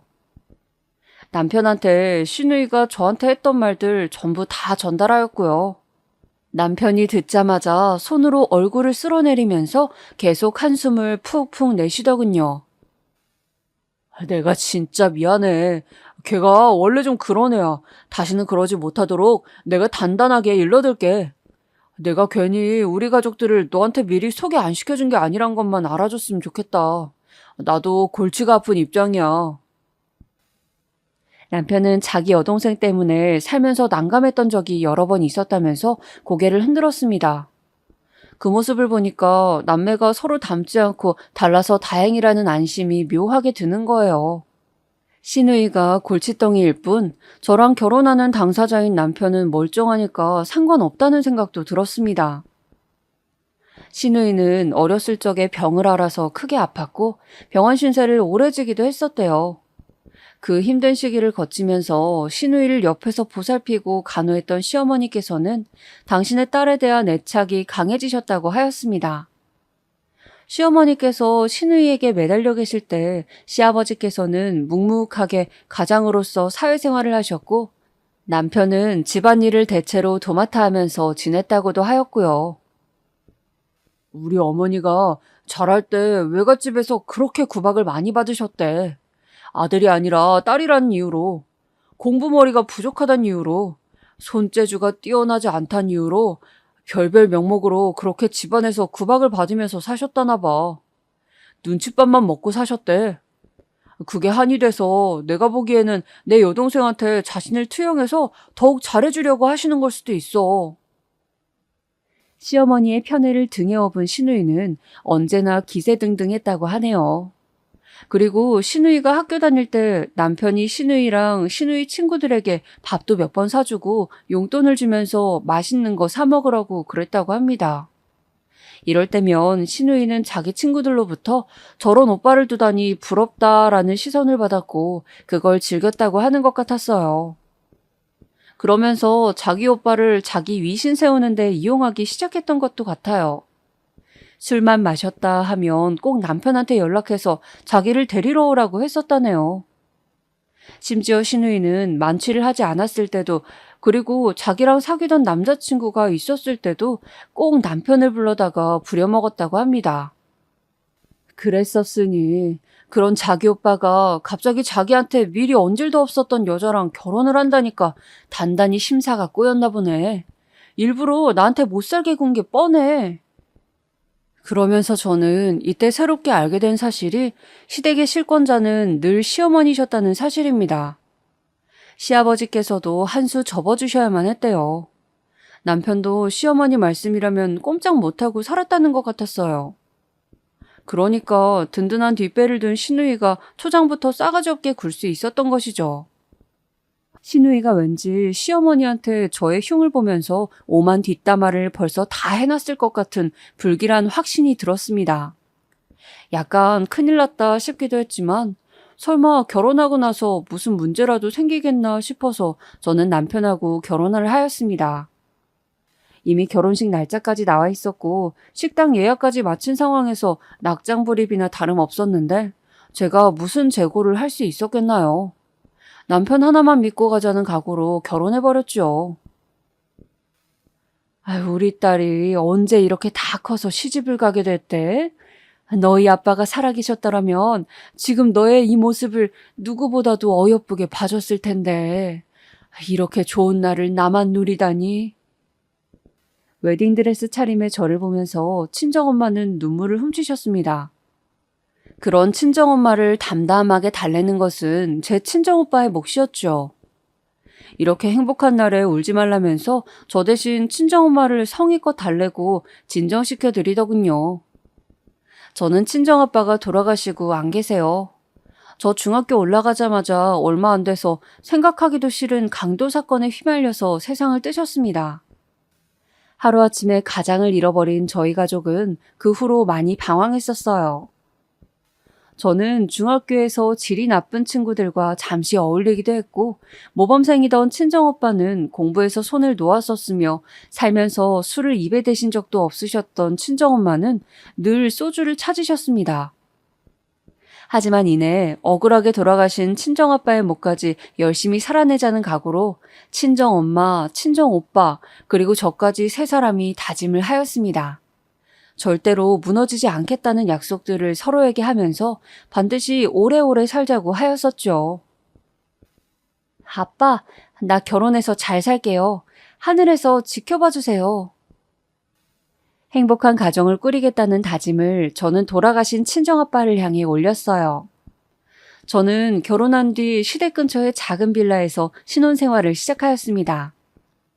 남편의 직장이 시댁에서 통근하기 좋은 위치였다는 것이 첫 번째 이유였고 돈을 모으고 체계적으로 미래 계획을 한 뒤 2년 안에 이사를 가자는 심산이 두 번째로 있었고 마지막으로 세 번째 이유는 시어머니께서 간곡하게 당신의 근처에 아들 며느리 부부가 살기를 원하셨기 때문입니다. 시아버지와 별거를 시작한 이후에 일상이 허해지셨다나 하면서요. 시누이는 이직 준비로 바빠질 예정이었고 또 이직을 하게 되면 시댁이 아니라 자취방을 구해서 살게 될 수도 있으니 저희 두 사람이라도 시댁 근처에 살기를 시어머니께서는 너무나도 원하셨어요. 무조건 2년 안에 이 집을 나가서 다른 동네로 이사 가기로 하였으니 크게 나쁠 건 없겠다 싶었습니다. 그리고 저는 결혼 직전에 다니던 직장을 그만두었고 일감을 몇 개 받아다가 집에서 처리하는 식의 아르바이트 같은 걸 새로 시작하였거든요. 저는 시간이 여유로웠기 때문에 혹시 시어머니께서 적적하다 하시면 제가 같이 놀아드릴 수 있을 거라고 여겼어요. 신혼집으로 삼은 빌라가 옛날 집이라서 내부 리모델링을 살짝 하고 들어갔는데요. 결혼식 끝나고 딱 열흘 뒤에 입주를 하였습니다. 그리고 입주 전에 마지막 점검차 남편이랑 그 집에 방문하였는데 시어머니랑 시누이도 합류하였어요. 시댁이 바로 근처이다 보니까 그렇게 되더라고요. 시어머니께서는 베란다에서 바깥 풍경 보시면서 여기 동네에 관한 이모저모를 늘어놓으셨고 옆에서 남편이 대화를 주거니 받거니 하고 있었습니다. 그러는 사이에 저는 집안 곳곳을 꼼꼼하게 살피고 있었고요. 그때 신우이가 저 들으랍시고 혼잣말을 크게 하였습니다. 색깔 배치가 왜 이래? 무슨 할머니 할아버지가 새로 이사가는 집 같네? 와, 요즘 나오는 건데도 수도꼭지가 이렇게 옛날 모양이야? 너무 신기하네. 저 방만 벽지 색깔 다른 거 진짜 촌스럽다. 화장실 문고리는 또 왜 저런 모양이래? 아휴, 나 같으면 당장 바꿨다. 자꾸 이런 말들을 중얼거리면서 집안을 활보하는데 저도 모르게 주먹이 불끈 쥐어지더군요. 기어이 신우가 저를 보면서 아예 대놓고 진솔 씨는 미적 감각이 좀 떨어지는 사람 같아. 하긴 옷차림새며 꾸미고 다니는 것만 봐도 알 것 같긴 해. 집안 디자인하는 것도 정말 시대에 뒤떨어지게 하는구나. 이러기도 힘든데 정말 대단하다. 이런 말을 웃으면서 하는 겁니다. 제가 바로잡고 가야 할 것 같아서 신우이한테 그랬어요. 아가씨, 저는 아가씨의 오빠랑 결혼한 사람입니다. 호칭 똑바로 해주세요. 그리고 제가 아가씨보다 나이는 한 살 어릴지라도 엄연히 이제는 제가 아가씨보다 손윗 사람인 점 그 머릿속에 새겨주셨으면 좋겠네요. 어? 참나 웃긴다. 그럼 내가 뭐라고 불러야 되는데? 모르셔서 묻는 거예요? 당연히 저한테 새언니라고 불러주셔야죠. 반말 찍찍 날리는 것도 그만해 주시고요. 사람 비꼬는 말도 자제해 주셨으면 합니다. 그거 되게 교양이 없어 보여요. 그랬더니 신우이가 화들짝 놀라더니 이내 얼굴에 열이 오르는 게 보였습니다. 얼굴이 화끈거릴 만큼 순간적으로 수치심이라도 들었었나 보죠. 저는 그런 신우이를 무시한 채 다른 방을 둘러보러 걸음을 옮겼습니다. 잠시 후 저의 뒤를 따라온 신우이가 얼굴에 화가 잔뜩 묻은 채로 떠들어댔어요. 내가 너 우리 오빠랑 결혼한다고 처음 인사 왔을 때부터 어딘가 별로라고 느꼈어. 내가 사람 써서 너 뒤 구린 게 있는지 싹 다 밝혀내려고 할 거야. 자기만 잘난 척하면서 고고하게 구는 사람 치고 진짜로 멀쩡한 사람?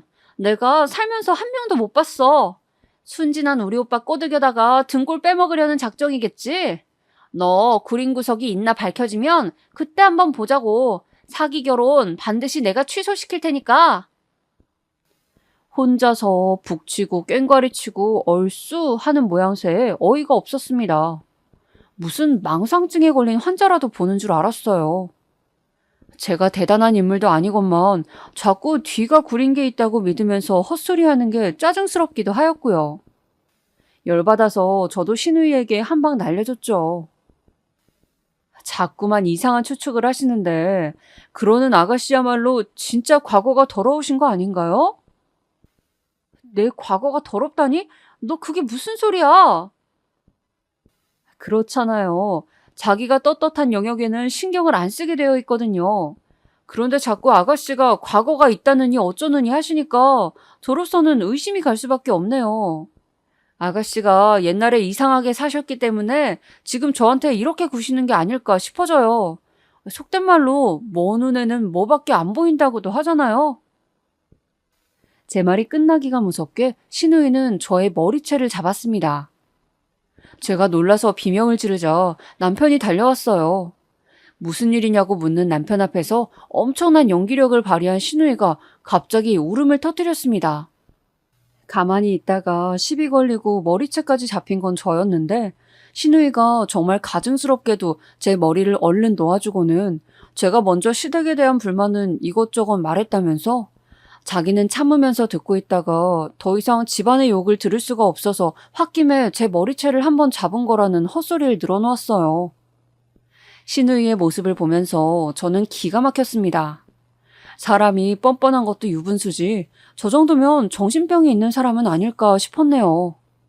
이건 말도 안 되는 상황에 변명하기도 싫어서 저는 고개를 휙 돌려버렸어요. 그런데 남편이 그런 저를 책망하긴커녕 신우이한테 제발 좀 가만히 있으라며 잔소리를 하는 겁니다. 그래, 내 배우자만 저렇게 내 편이면 됐지. 신우이가 열심히 신우이 짓을 해봤자 나한테는 별 영향도 없어. 혼자 지랄하든지 말든지 알아서 하라고 해. 저는 남편의 태도에 안심이 되었는데 그런 저를 보면서 시누이가 억울해 죽겠다는 얼굴로 눈을 크게 부라리더군요. 그리고는 집을 나서기 전부터 아주 시어머니한테 찰싹 달라붙어서 이런저런 얘기를 떠드는 모습이 보였습니다. 시어머니께서 저를 슬쩍 바라보시는 눈길이 심상치 않았어요. 분명 시누이가 온갖 양념을 친 저의 험담을 시어머니께 전한 것이 틀림없었습니다. 괜히 찜찜해서 골머리를 앓으며 집으로 돌아온 저는 옷을 갈아입고 가지고 나갔던 가방 안을 정리하다가 고개를 갸웃거렸습니다. 분명히 가방 안에 들어있던 제 브로치가 안 보이더라고요. 원래는 재킷에 브로치를 달고 있었는데 시누이가 보고 또 촌스럽네 어쩌네 하면서 쓸데없는 소리를 할까봐 그걸 아예 차단하고자 잠깐 빼서 가방 안에 넣어두었었거든요. 남편한테 연락해서 혹시 차에 제 브로치 있냐고 물어보니까 그런 건 못 봤다고 했습니다. 아무래도 신혼집에 흘린 모양이었죠. 남편이 리모델링 업자분들께 연락해서 브로치를 보거든 수납장에 넣어달라고 하였어요. 하지만 다시 그 집에 가보았을 때도 브로치를 찾지 못했고 업자분들도 못 봤다고 하셨습니다. 어라? 정말 이상하다. 그럼 그게 어디로 갔지? 따로 흘릴 때는 절대로 없는데 발이 달려서 도망간 것도 아니고 누가 내 가방 안에서 그걸 보고 훔쳐간 것도 아닌데 그게 어디로 갔냔 말이야. 내가 아끼던 브로치였는데. 너무 속상했지만 찾을 길도 없어서 그대로 아끼던 브로치와는 영영 작별이었죠. 그런데 그때로부터 2주 정도가 흘렀을 때 제가 시댁에 방문했을 때였습니다. 결혼하고 나서 왠지 느끼고 있는 바였지만 시어머니께서 미묘하게 저한테 쌀쌀맞으셨어요. 너는 그럼 하루에 일하는 시간이 그것밖에 안 되니? 남는 시간에 여기 와서 나한테 반찬 만드는 거나 좀 배웠으면 하는구나. 너 저번에 요리하는 거 보니까 영 못 쓰겠더라. 그래가지고 무슨 부엌 살림을 하겠다는 건지. 아, 네 어머님 그렇게 할게요. 퉁명스레 말씀하시니까 저는 영문도 모르고 눈치만 계속 살폈죠. 제가 뭘 잘못하기라도 했나 아니면 시어머니께서 원래 저러신 분인가 추측을 하는 와중에 저는 내심 시누이가 안 좋은 얘기를 다 떠들어 놓았구나 싶었습니다. 시어머니 앞에서 시누이 흉을 봐야 하는 것인지 아니면 역으로 시누이 칭찬을 하면서 다 같이 둥글게 살자는 작전으로 가야 하는 것인지 저는 그 생각으로 골몰해 있었어요. 결혼해서 시댁이 생긴다는 건 정말 쉽지 않다는 생각을 하면서 시어머니께서 시키신 대로 바닥에 물걸레질을 하고 있던 때 제 눈에 들어온 게 있었습니다. 옷방 구석에 가지런히 걸려있던 시어머니의 스카프들 중에서 한 개에 브로치 장식이 달려있는 거예요. 가까이 가서 살펴보니까 그것은 스카프에 아예 박혀있는 게 아니라 따로 꽂아서 스카프에 매듭을 지은 모양새였습니다. 저는 홀린 듯이 그 브로치를 빼내어 살펴봤죠. 그랬더니만 뭐야 이거? 혹시 내 브로치 아니야? 내가 잃어버린 브로치랑 똑같이 생겼잖아. 스카프에 매듭을 짓고 있었던 건 다름 아닌 저의 브로치였어요. 제가 잃어버린 것과 완벽히 일치해 보였습니다. 너무 갑작스러운 상황에 놀라서 어쩔 줄을 모르고 있던 때에 시어머니께서 다가오셨어요. 너 아직도 여기 닦고 있니? 그런데 거기 서서 뭐 하는 거야? 네? 아니요, 그게... 그러니까 저 어머님 이상하게 듣지 마시고요. 혹시 이 브로치 어디서 사셨어요? 여기 스카프에 달려있던 건데요. 남의 물건에 왜 함부로 손을 대니? 그거 내가 스카프 묶을 때 유용하게 쓰는 건데 네가 그걸 왜 묶고 앉았어? 네? 그럼 원래 이걸 사용하고 계셨단 말인가요? 사실은 제가 얼마 전에 잃어버린 브로치랑 이게 너무 똑같이 생겨서 한번 여쭤봤어요. 그런 보석 브로치가 다 거기서 거기인데 너는 그런 쪽으로 생각이 튀어갔단 말이야? 너도 참 너무하는구나. 시어머니의 지적에 저는 순간 내가 실수했구나 싶어졌습니다. 말씀대로 그 브로치는 단순한 디자인이었기 때문에 어렵사리 접할 만한 건 아니었어요. 한때 유행했던 디자인이기도 했고요. 그때 많이 팔렸다면 시어머니께서도 동일한 걸 구입해 두셨을 가능성은 얼마든지 있었죠. 시어머니께서 저를 실망하신 눈치로 쳐다보시길래 저는 민망해져서 얼른 브로치를 원래 스카프 자리에 꽂아두었습니다. 저는 그걸 황당한 우연이라고 여기며 넘겼습니다. 그 동네에 적응을 해가면서 이곳저곳 단골 삼을 만한 가게들도 많이 알아놓았고요.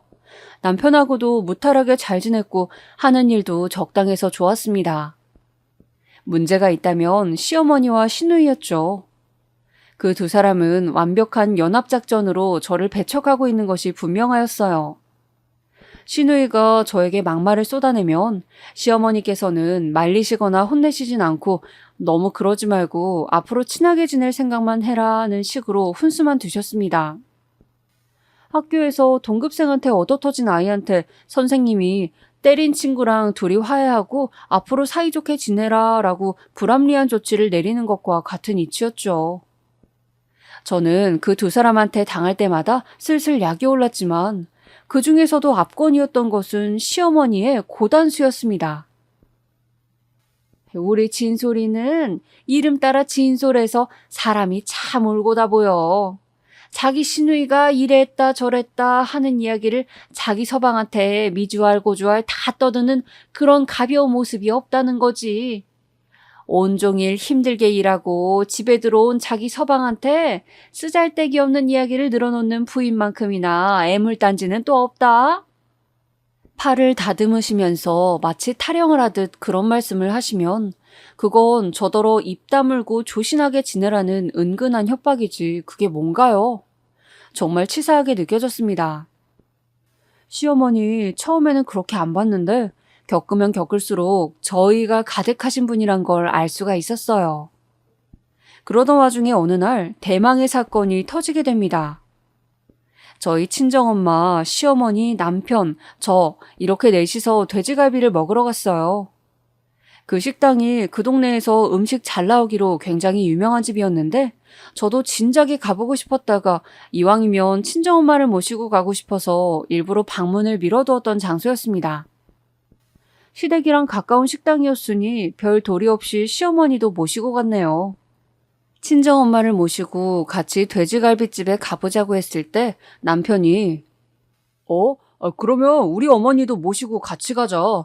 인원도 넷이라서 자리에 앉기가 딱 좋네. 이렇게 반색을 하면서 외치는데 거기다 대고 싫다는 말을 하기가 좀 그렇더라고요. 게다가 저의 대답을 듣기도 전에 남편이 신이 나서는 시어머니께 연락을 하던걸요. 어머니 뭐하고 계세요? 다른 게 아니라 오랜만에 우리 거기 돼지갈비집에 가볼까요? 우리 거기 안 가본 지 꽤 됐잖아요. 그리고 장모님도 같이 모시고 가려고요. 혼자서 시어머니께 다 떠들더군요. 그래서 넷이 돼지갈비를 먹으러 가게 되었던 것입니다. 유명한 집답게 식당 규모가 굉장히 널찍했고요. 4인석 창가 자리에 앉아서 맛있게 갈비를 구워 먹기 시작했어요. 남편이 고기를 구우면 제가 친정엄마랑 시어머니 드시라고 고기를 앞으로 다 챙겨드렸죠. 두 분께서는 적당히 서로 덕담도 주고받으시면서 제 예상보다 좋은 분위기를 형성하셨습니다. 어머, 사부인, 손가락에 반지 그거 엄청 고급스러워 보이네요. 무늬도 없고 깔끔한 것이 오히려 더 비싸 보이는데요. 순금 반지여요. 한창 식사 자리가 무르익고 있는데 시어머니께서 문득 친정엄마의 왼손 검지에 끼워진 반지를 보면서 그렇게 물어보셨습니다. 그러자 친정엄마는 쑥스러운 듯 미소를 지으시면서 대답해 주셨죠. 아, 네. 제가 가지고 있는 반지들 중에서 가장 애착이 가는 반지예요. 비단 금이 많이 들어가 비싸서 그런 것만은 아니고 오래 제 손에 끼우다 보니까 너무나도 정이 들어버려서 그렇죠. 그 반지는 친정아빠가 돌아가시고 나서 첫 기일이 되었을 때 친할머니께서 심혈을 기울여 맞추신 반지였습니다. 앞으로 금강불괴, 그러니까 금강처럼 단단하여 부서지지 말고 인생을 살아가라는 뜻을 담아서 친정엄마에게 직접 선물을 해주신 것이었기에 의미가 남달랐죠. 결혼 반지는 안방에 귀중품함에 고이고이 모셔두고 친정엄마는 늘 그 금반지를 착용하고 다녔습니다.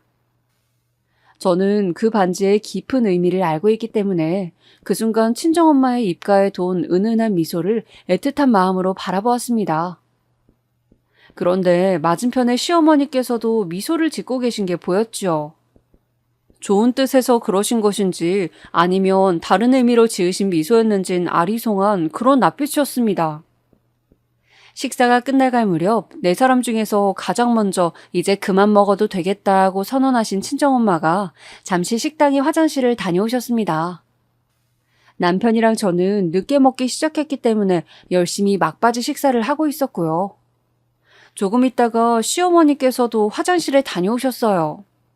그러고 나서 저희 부부가 결제를 마친 후에 식당 밖으로 나왔습니다. 저희 신혼집에 가서 같이 과일이나 나눠 먹자고 얘기를 하면서 차를 향해 가고 있던 와중에 어머나 세상에, 이걸 어째? 내가 반지를 까먹고 화장실에서 안 챙겨왔나 보다. 친정엄마가 화들짝 놀라서 외치셨습니다. 제가 무슨 일인가 싶어서 여쭤봤더니 화장실에서 손을 씻으시다가 잠시 세면대 위에 창문가에 반지를 빼놓으셨다는 거예요. 그 말을 듣고 제가 얼른 식당으로 돌아가서 여자 화장실에 가보았습니다. 그런데 친정엄마가 말씀하신 그 자리에는 물론 다른 곳까지 다 찾아봐도 그 금반지가 안 보이는 겁니다. 설마 그 사이에 화장실에 들른 누가 창문 쪽을 보고선 반지를 훔쳐갔나? 어쨌든 큰일이었죠. 차로 가서 친정엄마한테 말씀드리니까 얼굴이 창백해져서는 바로 차에서 내리시더니 식당 화장실로 달려가셨습니다. 하지만 아무리 찾아봐도 그 반지는 보이지 않았죠. 거기 사장님께 CCTV를 확인할 수 있는지 여쭈어보았습니다. 그런데 식당 내 CCTV가 화장실로 향하는 방향으로는 없다고 하더라고요. 출입구랑 계산대 쪽 말고는 현재 작동되고 있는 게 없다고 하시는 사장님의 답변에 친정엄마가 풀이 죽으셨습니다. 내가 그걸 잠시라도 빼놓는 게 아니었는데, 내 잘못이야. 미쳤지 내가. 친정엄마가 원통이 하시는 모습을 보며 저는 이상하게 시어머니 쪽을 바라보게 되었어요.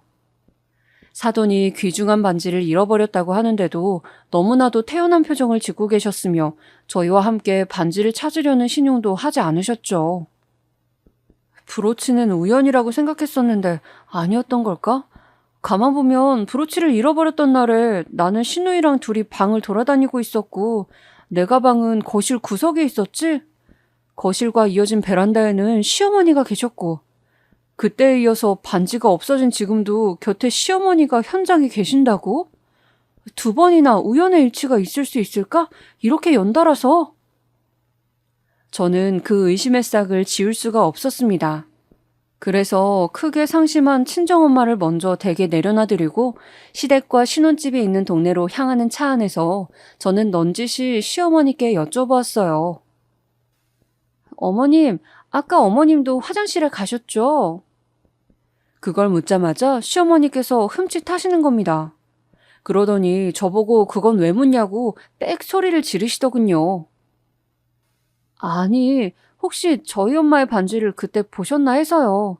어머님이 더 늦게 화장실에 가셨으니까요. 그래서 드리는 말씀인데 제가 어머님의 가방 안을 살펴봐도 될까요? 너 지금 나를 도둑으로 의심하는 거니? 내가 설마 내 사돈 되는 사람의 귀중품을 훔치기라도 했을까 봐서 나를 그 정도로 최악이라 생각하고 있었다니 너는 내가 어떻게 돼먹은 거야? 어머님께서 떳떳하시면 그냥 보여주시면 될 일 아닐까요? 저도 어머님을 의심하긴 싫어서 이렇게 하고 나면 의문이 말끔하게 해소될 것 같아서 그런 겁니다. 저랑 시어머니가 묘한 대치를 이루었고 운전하고 있는 남편은 어쩔 줄 몰라 했죠. 이윽고 시어머니께서 당신의 가방을 조수석에 있는 저한테 휙 던지셨어요. 저는 그 손가방 안을 면밀히 뒤져보았습니다. 그리고는 낙심했어요. 시어머니께서 입으신 옷에는 주머니가 달려있지도 않았죠. 저는 입술을 꽉 깨물면서 시어머니께 가방을 돌려드린 후 정중하게 사과를 드렸습니다. 의심을 지우고 싶어서 그랬다고 변명을 드렸지만 시어머니께서는 저를 쌀쌀맞게 째려보신 후 차에서 내려 댁으로 들어가셨죠. 한 번도 안 돌아보시더라고요. 그 일 때문에 남편과는 왠지 모르게 어색해졌죠. 다짜고짜 시어머니를 범인으로 몰아가는 저의 모습을 보면서 자기는 충격을 받았고 크게 실망하였다고 하더군요. 그리고 그 계기로 저는 시어머니로부터 모진 시집살이를 당해야만 했습니다. 아주 본색을 드러내시면서 저를 갈구시더라고요. 네가 내 아들보다 돈을 많이 벌어오기를 해? 아니면 더 좋은 학교라도 나왔기를 해? 하나부터 열까지 내 아들보다 훨씬 뒤처지는 데다가 그런 자기 분수에 맞지도 않게 참한 며느리 노릇까지 하지 않으려고 드니 너처럼 아나무인으로 구는 며느리가 또 어디 있겠니? 말대꾸 안 하고 저는 시어머니께서 시키시는 일을 고분고분하게 해내었지만 그럼에도 저한테 저런 핀잔을 매일같이 주셨습니다. 한 귀로 듣고 다른 한 귀로 흘려듣는 것도 하루 이틀이지 계속 듣다 보니까 사람 미칠 것 같더라고요. 그 가운데 정말 얄미웠던 것은 시누이였는데요. 역시 교육은 우리 엄마가 최고야. 시어머니 공경할 줄 모르는 새언니라 해도 변하지 않고는 못 베길걸요? 새언니 얼른 개과천선하셔서 우리 진짜로 한 가족이 되어봐요. 내가 열심히 기다릴게요. 쓸모없는 헛소리를 정성스럽게도 나불거리더군요. 일부러 새언니라는 호칭을 꼬박꼬박 써가면서 존댓말로 저를 조롱하는 모습 때문에 정말 짜증이 났습니다. 그 옆에서는 시어머니께서 아주 재미있어 죽겠다는 듯 배를 잡고 웃으셨네요. 시댁으로 불려가 시달리면서 제가 깨닫게 된 사실은 애초부터 원흉은 시어머니셨으며 시누이는 꼭두각시에 불과했다는 것이었죠. 시어머니의 지시를 받은 시누이가 첫 만남부터 일부러 저한테 시비를 걸었던 것이었지 뭔가요? 나 이렇게는 못 살아. 그냥 물러서기는 싫고 반격 한번 하고 싶은데 어떻게 하지? 그런 생각을 품고 있던 저는 어느 날 동네 빵집에서 뜻밖의 이야기를 듣게 됩니다. 여 사장님께서 새로이 단골 손님이 된 제가 어느 집의 며느리인 줄을 그날 처음 아시고는 깜짝 놀라시는 거예요. 그 집 며느리였어요? 정발장 여사네 며느리? 엄마야, 이게 웬일이야? 난 지금까지 그런 줄도 모르고 있었네. 거의 매일같이 들렀지만 자기소개를 할 기회는 없었으니까요. 저 그런데 사장님, 정발장이라뇨? 저의 물음에 여 사장님은 손으로 입을 가리시며 당황해 하셨지만 제가 말씀 좀 해달라고 자꾸 채근하니까 결국은 다시 입을 여셨어요. 그리고 저는 충격적인 사실을 알게 되었습니다. 여러분, 장발장이 뭔지 다들 아시죠? 빵 훔쳐갔다가 감옥에 갔다는 유명한 일화의 주인공 장발장. 그래서 도둑을 은유하는 표현인데요.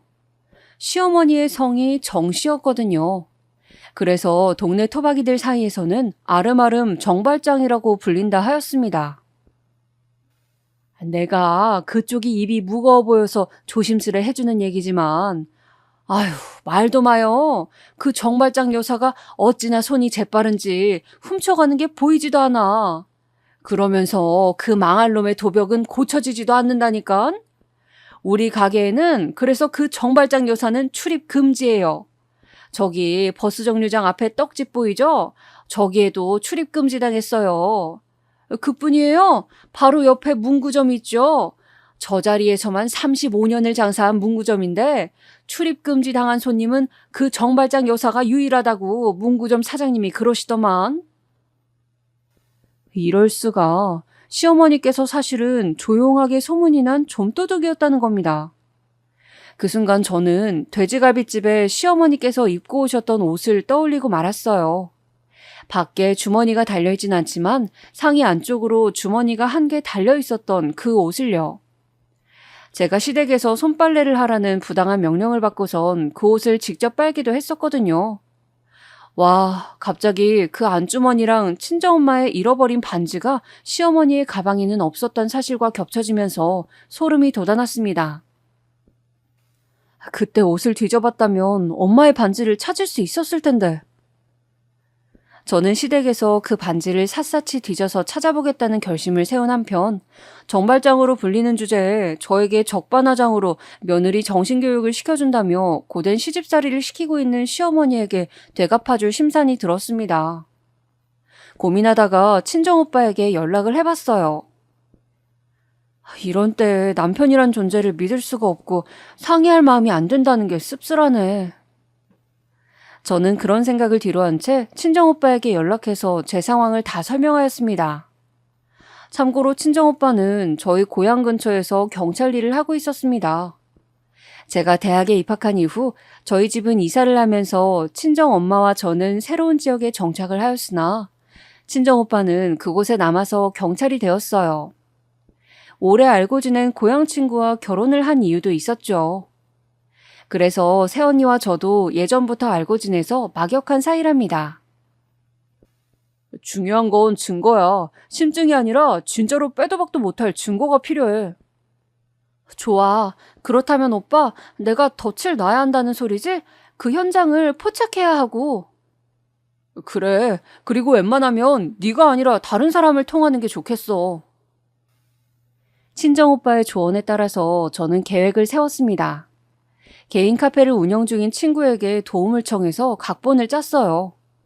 그리고 저는 일부러 시어머니와 시누이에게 납작 엎드린 채 전에 없이 고분고분한 태도를 취하다가 이렇게 말을 했죠.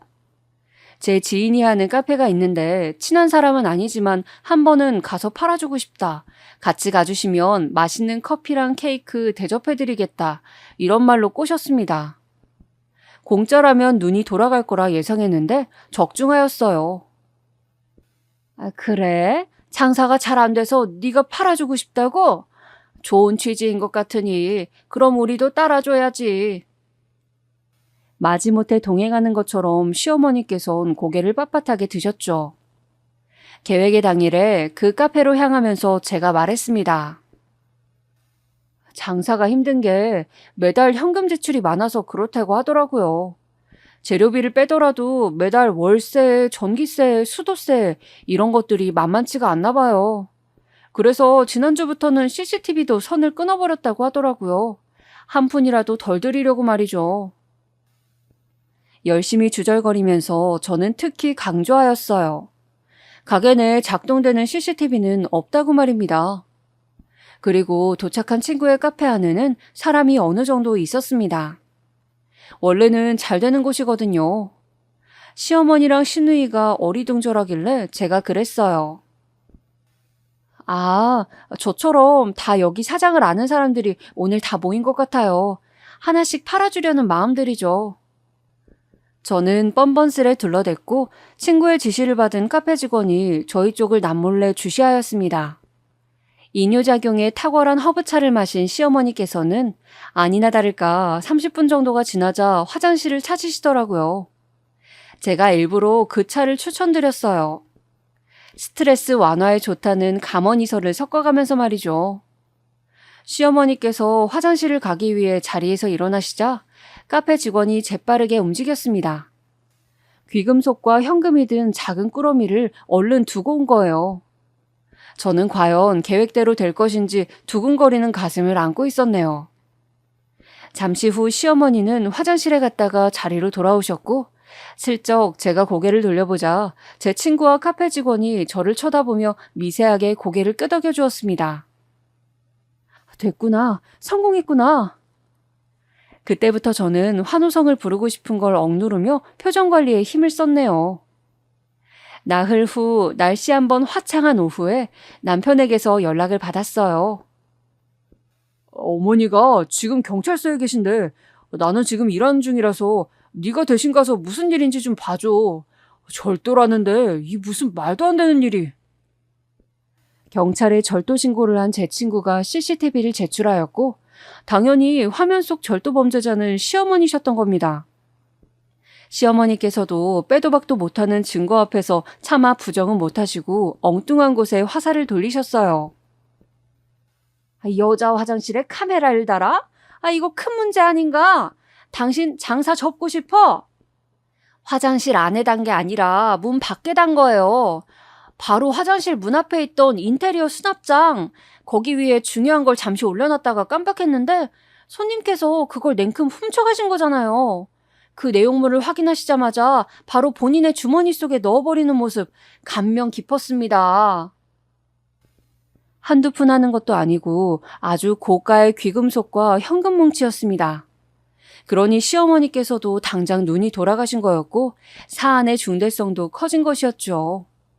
그럼에도 반성하는 태도 없이 침을 튀기면서 경찰들에게 삿대질까지 하셨던 시어머니는 끝내 구속까지 되셨습니다. 그 카페 사장, 네가 아는 사람이라며. 네가 거기 가자고 해서 이런 사달이 난 거라며. 네가 어떻게 좀 도와줄 순 없었어? 그 카페 사장을 네가 회유라도 해봤어야지. 그런데 남편은 계속 저를 탓하였습니다. 시어머니께서 그렇게 되시고 시누이는 주인 잃어버린 개마냥 시름시름 앓았는데 그 모습에 남편은 자기 가슴이 찢어진다고 하였습니다. 이미 콩깍지 다 벗겨져 있었던 저는 주저앉고 이혼을 선언하였어요. 남편은 자기가 이혼 선언을 당한 입장이 되었다는 것에 모욕감을 느낀다면서 헛소리를 늘어놓았습니다. 어쨌거나 결국 이혼이었죠. 저는 시댁의 시어머니 방에서 친정엄마의 금반지를 무사히 찾을 수 있었어요. 어디 있었던 줄 아세요? 시어머니께서 요실금 증세로 가끔 착용하셨던 성인용 기저귀 포장지 안에 들어있었어요. 이러니까 제가 앞만 뒤져봐도 못 찾았었던 거예요. 친정엄마에게 반지를 드리면서 저는 앞으로 정신 똑바로 차리고 더 나은 인생을 살겠노라고 약속을 드렸어요. 100%까지는 아니더라도 그 후로 한 80% 정도는 그 약속을 지키면서 살아온 것 같네요.